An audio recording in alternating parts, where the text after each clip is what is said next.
সবাই যখন মৃত্যুটাকে ভীষণ ভয় পায়, আমি তখন হাসতে হাসতে আল্লাহর কাছে ভীষণ সন্তুষ্টি নিয়ে পৌঁছতে চাই যে আমি একটা ন্যূনতম ওই জীবনটা লিড করতে পারলাম, যে আমি একটা ইনসাফের হাসি নিয়ে আমি আমার আল্লাহর কাছে পৌঁছতে চাই। হায়াত মৌতের মালিক আল্লাহ, ন্যূনতম সিকিউরিটি নিয়ে চলাও হলো সুন্নাহ।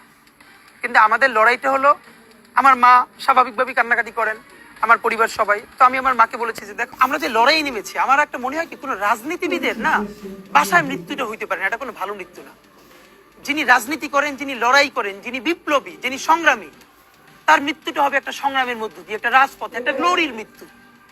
আমি তো ভীষণভাবে প্রত্যাশা করি, আমি ছোটবেলা থেকে এই স্বপ্নটা দেখি, অনেক জায়গায় বলেছি, যে একটা তুমুল মিছিল হচ্ছে অন্যায়ের বিরুদ্ধে, সেই মিছিলের সামনে আমি আছি, কোনো একটা বুলেট এসে আমার বুকটা হয়তো বিদ্ধ করে দিয়েছে, এবং সেই মিছিলে আমি হাসতে হাসতে আমি শহীদ হয়ে গেছি।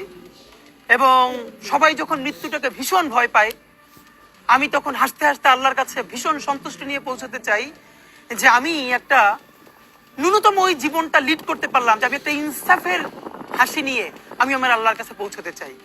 সুতরাং আগামী 50 বছর বাঁচলাম, কোনো ইম্প্যাক্ট তৈরি হলো না আমার দিয়ে, দেশের জন্য, রাষ্ট্রের জন্য, উম্মার জন্য, জাতির জন্য।